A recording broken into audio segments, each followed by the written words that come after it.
Та бүхэнд өнөөдөр уулзсанд айгүй баяртай байна. Саяных одоо ямар ч амар царайлаг биевдээ тий. За тэр яг уу.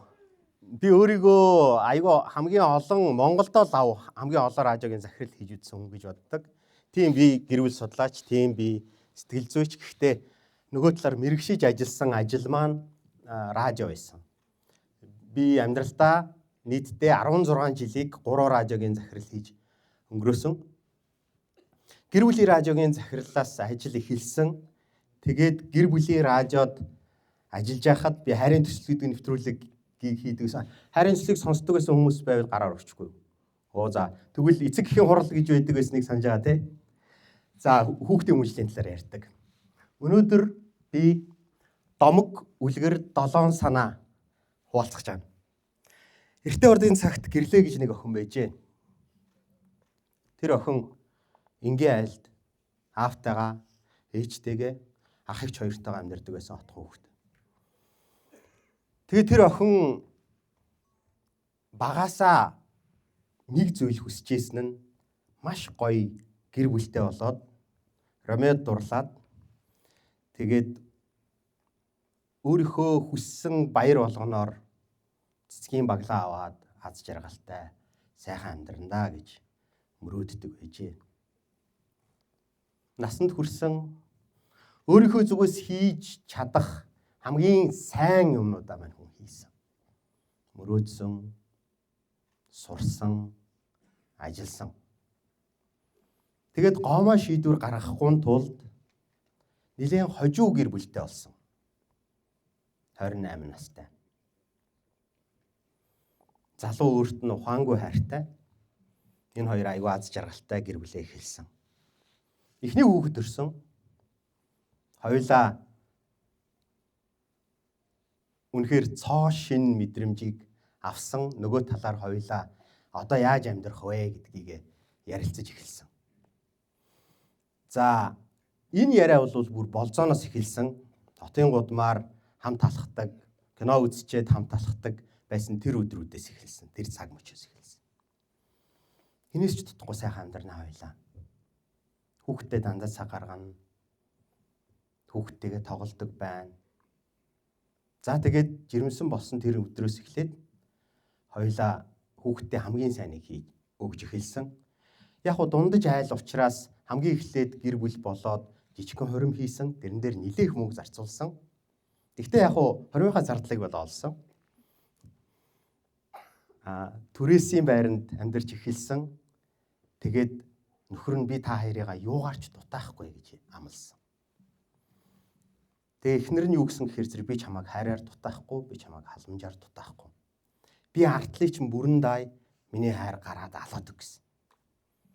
Тэгээ залуу үнэхээр хичээсэн. Хамцуугаа шамлаад ажил руу өсөрж орсон. Хүүхэд 2 нас хүрч яхад дүүн төрсөн. Баг хүүн 4 настай болж яхад 3 дахь хүүхдээ гаргасан. Ээж үндсэндээ 9 жил гэртээ. Амьдрал бол тэр хэмжээгээр ахуй амьдрал бол ахуй талаасаа сайжирсан. Түрээсийн байранд Пүрүүс 20 машинтай эхэлсэн байхад сүүлдээ 3 өрөө байртай бизнестэй хүүхдүүдэд хувийн цэцэрлэгт өгсөн. Ямар ч байсан хүнээс дутаагүй сайхан амьдралыг бий болгосон. Гэхдээ нэг зүйл гарч ирсэн. Тэр хоёр муудалцаж эхэлсэн. Нөхөр гэр бүлийнхээ ажилд, амьдралд оролцдоггүй ийм амьдралаар амьдарч эхэлсэн. Нөхрийн хүсдэг юм бол чи яагаад намайг ойлгодгүй юм бэ? Би хэрэгцээтэй бүхнээр нь чи хангаж яхад чи намайг яагаад аяг угаах тухай хэрүүлэр намайг зовоогоод байгаа юм бэ? Гэж нөхрөөсөө эхнэрээсээ гуйдаг байсан. Чи намайг ойлгохгүй, чи намайг хүндэтгэхгүй байна. Чамд ямар ч талархах сэтгэл алга. Ингээд энэ хоёр явсан явсаар асуудлаа шийдэх гэж оролцсон, зөндөө оролцсон. Оролдох тусмаа илүү хүнд нөхцөл байдал руу орж исэн.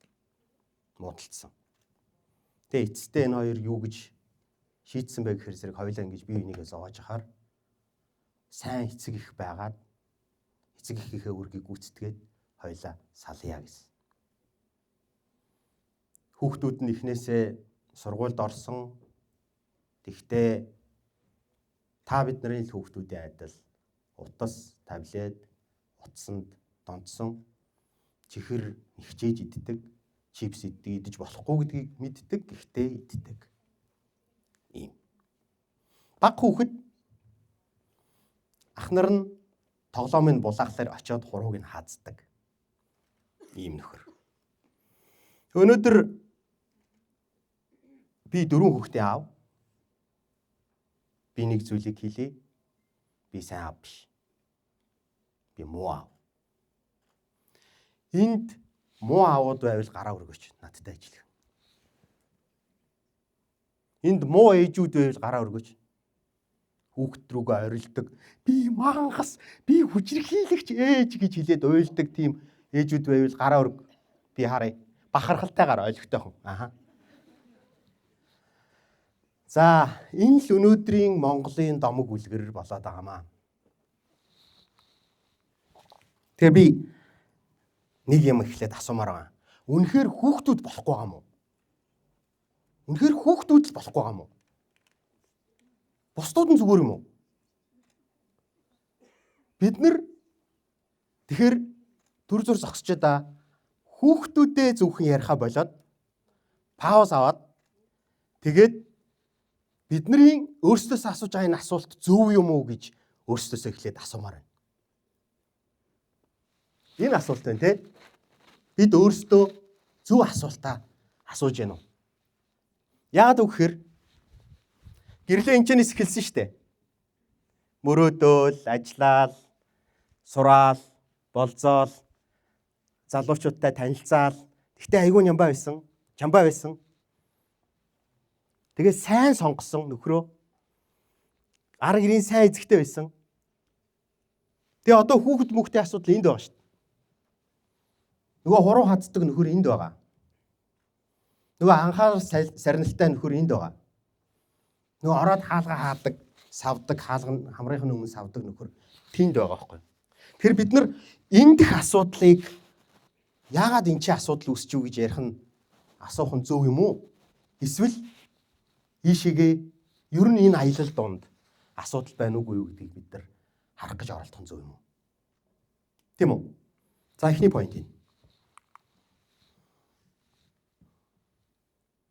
Тэгэхээр хамгийн эхлээд бол би юу гэж хэлэх гээд байна вэ гэхээр зэрэг биднэрт нийтэд нь энэ хоёр залуу аль нь ч би хүчирхийлэгч ээж болно гэж хүсээгүй. Аль нь ч 3 хүүхэдтэй эхнэрээсээ сална гэж хүсээгүй. Аль нь ч хүүхдээ хайдаг аав бай гэж бодоогүй. Бүгдээрээ сайхныг хүссэн. Сайн сайхан амьдралыг хүссэн. Тэрнийхээ төлөө үхтлээ зүтгэсэн.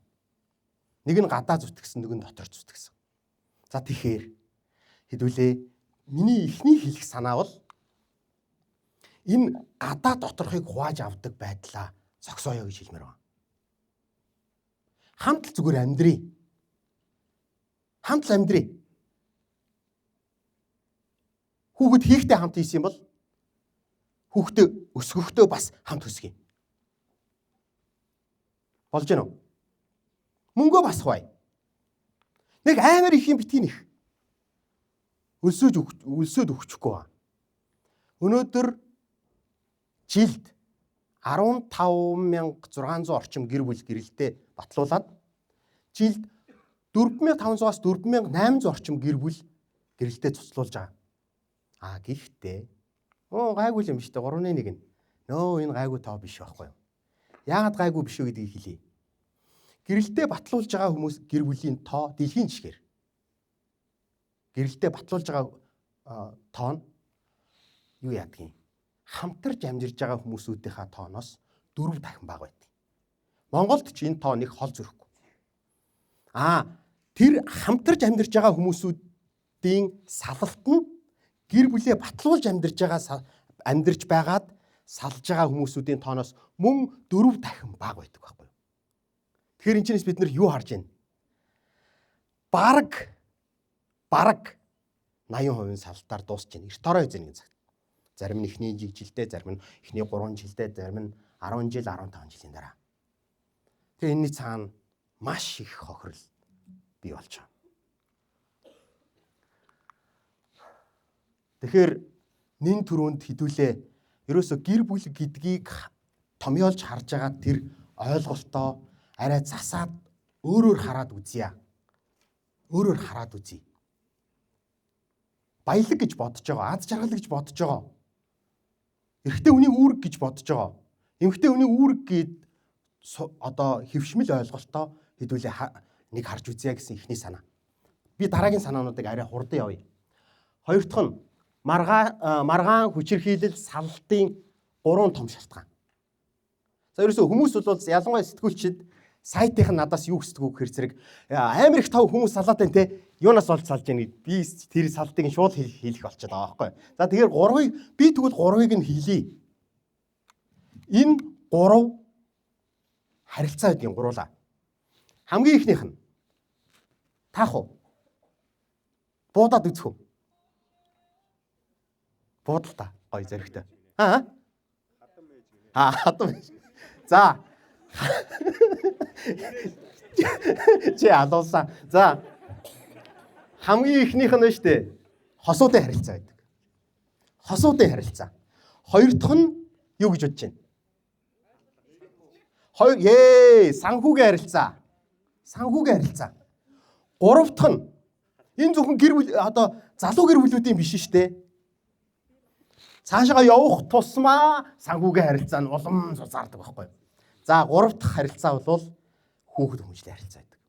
Тэгэхээр энэ 3 харилцаан дээрээ хил амаа тоглоомынхаа дүрмийг тогтчвол нэг үрлэл салалтанд хүргээд байгаа хамгийн том шалтгаан нь энэ 3 юм бол буцаагаад хамгийн аз жаргалтай, хамгийн эрүүл сэтгэл хангалуун амьдралд хүргээд байгаа 3 шалтгаан нь энэ байх хэрэгтэй байхгүй юу?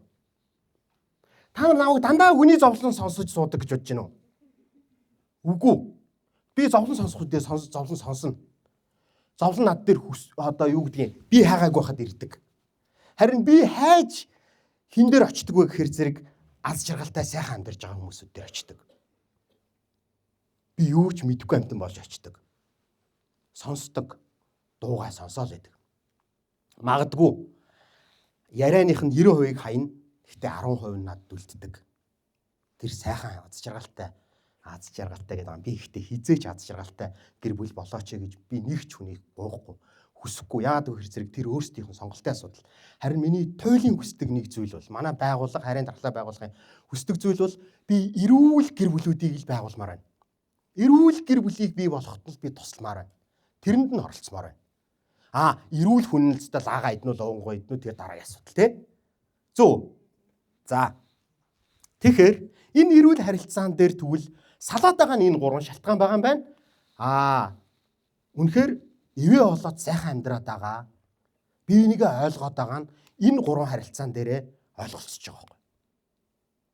За, дарааллыг нь би алдаж хэлээгүй шүү. Яг энэ дарааллаар гэж бодоорой. Энэ бол миний хувьд бол өөрчлөгдөхгүй. За, эхнийх нь хосуудын харилцаа, хоёр дахь нь санхүүгийн харилцаа, гурав дахь нь хүүхд хүмүүжлийн харилцаа. За, гэр бүл гэж юу вэ? Нэг хүн бодчих.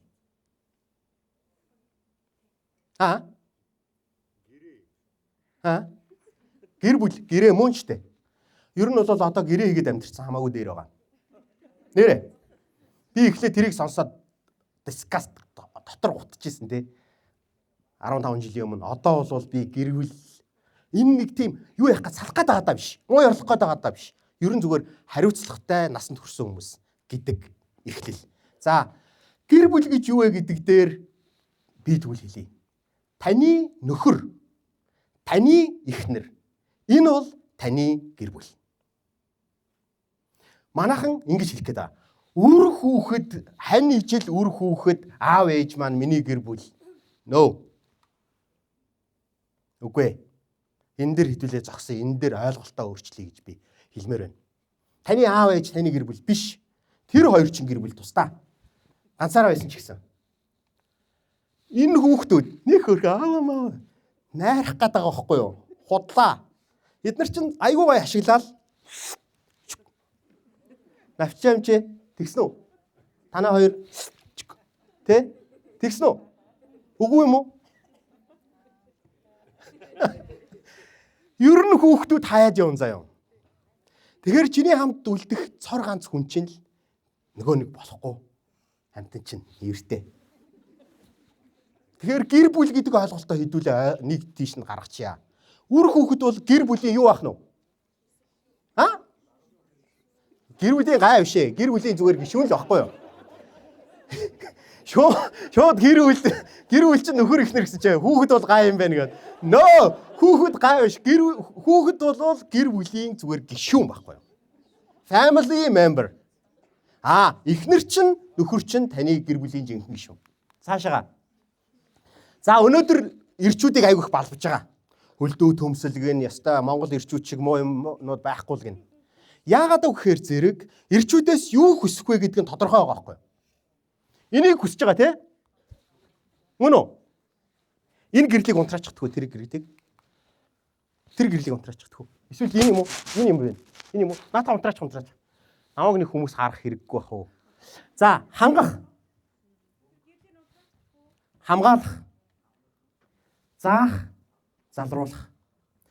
Энийг би 19 жил хоолойгоо хаттал бөксөө банз болтол хүмүүсийн зовлон сонсож байгаад би эднэрийг одоо гаргасан. Хэрвээ та нар харах юм бол энэ хараа 2Х 2Z 2Х 2Z одоо ингэ ийм энгийн болох гэж оролдож байна. Цээжилгээд амархан болох гэж. Тэр зөвхөн ирчүүдийнхаа нүдийг халбгаар хуулмааргүй байна. Эмэгтэйчүүдээс бас таны үүрэг чинь 2Х 2Z байгаа штэ гэд бас нэг зогсоод хилээ зогсож байгаа байхгүй юу? За, хангах. Хангах гэдэг дотор юу байгаа юм бэ гэхээр зэрэг нэгдүгээрт. Чи нэг санхүү ямар санхүүгийн сонирхолтой эмэгтэйчүүд вэ? Санхүү биш ээ. За, юугаа хангуулмаар байна? За. Хангах хамгийн эхлээд удирдлагаар хангана. Эрэгтэй хүн энэ гэр бүлийг удирдлагаар хангах үүрэгтэй юм аа. Хоёр дахь нь юу? Хайр халамжаар хангах. Гурав дахь нь юу? Аюулгүй байдлаар хангах. Дөрөв дахь нь ширээн дээр талах тавих. Өнөөдөр бид нар мэддэг гэж ойлгоод байгаа байхгүй юу? Гэр бүлийн үүргээ. Тэгээ ширээн дээр талах тавьчаад гарт нь iPad татгуулаад тэгээ хангалттай. Би хангалттай хийж чадах чи яагаад ойшоноод байгаа юм бэ гэдэг юм гараад байгаа. Тэгвэл чи удирдах үүргээ хийсэн юм уу? Эхнэрээ хангасан юм уу? Сая юу гэнэ? Хангасан юм уу? Хүүхдээ хангасан юм уу? Сэтгэл зүйн хэрэгцээгээр нь. Тэ? Тэгээ аюулгүй байдлаар нь хангана. Тэгээд сүүлд нь талахтай байна. За, болж гинэ. Эднийг хийж болж байна. Тэгтээ манайхан энэ хоёрыг амар их нэхнэ. Манай эмэгтэйчүүд. За, энэ хоёр үүргээ эн чинь байгалагаас ч гэх юм уу, бурхнаас ч гэх юм уу, цаанаас нь өгөгдсөн үүрэг байгаа даахгүй юу? Заах, залруулах, удирдагч нь юм чинь би хүүхдээ заах гэдэг шүү дээ. Би хамгаалах үүрэгтэй юм чинь миний харин ийм хитрхи ийм нэвт гэрэлцсэн хувцс битгий өмсөлдөө гэд би ингээд залруулж шүү дээ. Тэнгуут чи хянах гээд байна үгүй юу? Амар түү контрол чи амар токсико гэд тэ. Тэгэхээр заах, залруулах хэрвээ үүргийг нь үүрүүлэх гэж байгаа юм бол эрхийг бас эдлүүлээч эмэгтэйчүүдээ. За, энэ халамжлах манай эмэгтэйчүүд гайхалтай халамжилдаг. За яг мэдээж дутууд юм байдаг. Гэхдээ тэрийг нь орхичих. За, миний хэлмээр байгаа хоёр юм байна. За, ер нь энэ гурвыг хэлмээр байна. Сүүлийн гурвыг нь. Гэхдээ би холбох үүргийг нь хэлмээр байна. Ээжүүдээ. Манай гэрлээ яасан бэ гэхээр зэрэг гэр бүлийнхээ төлөө өөрийгөө гээчихсэн байхгүй юу? Өөрийнхөө хамгийн бест хувилбарыг гээцсэн. Тэр зураглал тэр хүнд одоо байхгүй. Би хизээ ямар best performance үзүүлж чадах байсан бэ гэдгийг тэр хүн мэдэхгүй. Зүгээр л гэр сагсан авгаа. Тэгээ уйлаад байгаа байхгүй юу? Нэг үгээр хэлвэл та хүүгээ охиноо хамгийн best хувилбартай нь уулзуулахын тулд, холбохын тулд та өөрөө эхлээд өөрийнхөө хамгийн best хувилбартай хувилбарыг бити алдаач гэж хэлэх гээд байгаа. За, Тэгээд ингээд нэг нь нөгөөгөө харддаг, нөгөөх нь найзуудаас нь, ээжээс нь, аваас нь салгадаг. Энэ токсик харилцаа байлаа чи. Уг нь холбохгүй үүрэг чинь таних шүү дээ тий. За, зөөлөх. Бүр энийг Владимир Ильич Ленин зөөлөх. Ингээд 3 удаа хэлмээр байна. Зөөлөх. Амьдрал чи амар хатуу. Бид нар дээрээс нь амар стресстэй нийгэмд амьдарч байгаа. Гадаа гараал чамааг оруулна, би оруулахгүй гэж үзэж байгаа. Тэгээ гэртээ орж ирээд бас нэг хатуу эмэгтэйтэй байлдмааргүй. Тэгвэл маргаашийн дайнд гарч чадахгүй. Хойноо галтай бол урагшаага бид нар дайрч чадахгүй эмэгтэйчүүд. Эцэгхийн хамгийн гол үүрэг юу вэ? Тавдах нь. Эцэгхийн хамгийн гол үүрэг юу вэ? За тэр хамт байх чинь хань нийжлийн үүрэг ч юм аа болчиход байгаа байхгүй. Тэгэхээр хэдүүлээ чи эцэгхийн хурал хийж байгаа шүү дээ. Тэгэхээр эцэгхийн хамгийн гол үүрэг нь үр хөвсгөж хүмүүжүүлнэ. Дэрий чинь нохойч хийдэг, шууч хийдэг. Бүгд хийдэг. Нэрэ. Тийм биз? Нохойч бүх амьтад энийг хийдэг. Сайн хийдэг. Бидний үүрэг амьдралд бэлдэх. Тэрээс өнөөдөр би энэчнээс унгаахгүй байх нь миний үүрэг биш. Өлсөхгүй байх нь миний үүрэг биш. Өлсөж сураг. Тэгээ өлсөж байгаа хүнтэй хуваалцаг талхаа. Харин миний үүрэг бол амьдралд бэлдэх нь бидний үүрэг. Яагаад гэвэл хүүхэд 18 нас нэг өдрийн настай болчлоо. 18 нэг өдөр. За ингэнгуут яах вүлээ? Иргэний хийгээд эрүүгийн хуулийн өмнө тэр хүн хариуцлага хүлээнэ. Наадах чи үхэж үлдсэн штэ гэж бид нар мянга уйлаад ямар ч нэмэр байхгүй. Айлын ганц үхүү юм байгаа гэд уйлаад ямар ч нэмэр байхгүй. Тэр хүн хариуцлага хүлээнэ. За, Медас хааны тухай домог үлгэрийг мэдэх үү? Медас хааны тухай. За, энэ би уг нь видео бэлдсэн. Цаг нь гарвал дараа нь одоо үзье. Гэхдээ одоо би яриагаа дуусгамаар байна. Медас гэж нэг хаан байсан. Грекийн үлгэр. Тэгээд нөхөр нэг юм альбан олдог байхгүй юу? Цэцэрлэгээс. Тэгээ нөгөө альбаных нь бие муу байсан. Нөгөөх нь угааж яагаад имчлээд гайгүй болгоод. Тэгсэн нөгөөх нь Дионис бурхны зарц байж л дээ. Дарсны зугаа зээгэн шоуны бурхан Дионис. Тэнгуут нөгөө альбангийн авчирд өгсөн чинь Дионис юу гэсэн гэхээр зэрэг би чиний нэг хүслийг чинь биелүүлье гэж амлалт өгдөг байхгүй. Тэгсэн мань хүн ордноороо дүүрэн алттай байсан мөртлөө танаас ганцхан юм гоё. Миний хүрсэн болгоныг алт болгодог тийм ур чадвар надад өгөөч гэсэн байхгүй. Тэгээд энэ Медас Точ гэдэг нэртэй номыг Роберт Кийосаки, одоогийн Америкийн ерөнхийлөгч Дональд Трамп хоёр Медас Точ гэдэг номыг бичсэн байдаг. Яаж хүрсэн бизнес болгоноо алт болгох вэ гэдэг утга санаатай. 5 гол санаа хэлсэн байдаг. Гэхдээ яасан бэ гэхээр зэрэг Дионис чи зүгээр яг итгэлтэй байна уу гэсэн чи мань хүн тэгдэг байхгүй. Яг итгэлтэй. Очоод штэ те. Морио, тэргээ, нохоогоо, цэцэрлэг, мод бүгдийг алт болгодог байхгүй ордноо. Тэгээд алт болгоод бөөн хас жаргалтай болж үлжсэн. Өлсөд нөгөөч баахан гүйжсэн. Нэг жимс аваад идсэн чинь шүдээ углах төгдөг байхгүй. Усан үзмэн алт болчихно. Талх аваад идсэн чинь бас ядраад хөвтөх гэсэн чинь нөгөө зөөлөн орно алтан. Тэгээд орь дөр тавиад би юу хийчвэ гэд орилж исэн чинь жоох охин хүрээд ирэхдэг байхгүй. Ааваа гэд. Нэрээ одоо л миний сэтгэл юу яа штэ. Одоо охиноо тэрврээд нэг тавьшрийгээд охиноо тэрврээд авсан чинь охин нь алтан өшөө болж өрдөг. Өнөөдөр бидний ихэнх нь яг ингэж авч байгаа. Алт бидний баялаг, бидний хань аль хороололд гур өрөө байр бидний аз жаргалыг хэмжиж чадахгүй.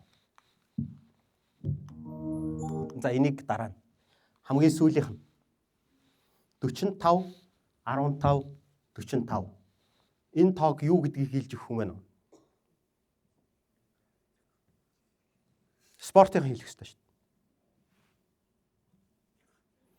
Хөлн буй тоглолтын цаг 45 минут тоглоод 15 минут Завсарлаад дахиад 45 минут тоглоно. Эхний 45 минутыг бид нар санамсаргүй гэрлээ шиг мэрэгчлээ сонгоно, гэрлээ шиг ханижлээ сонгоно, гэрлээ шиг амьдрна. Тэгтээ 45 ч юм уу та амьдралынхаа тал тунд хүрсэн, одоо гаргах хүүхдээ гаргацсан гэж бодож байгаа бол одоо та түр зогсоод 15 минутын зогсолт хийгээд одоо бодно. Тэгээд үлдчихэж байгаа хагас финалийн тоглолтыг яаж тоглох вэ гэдгээ бодоод үзээрэй. За, баярлалаа.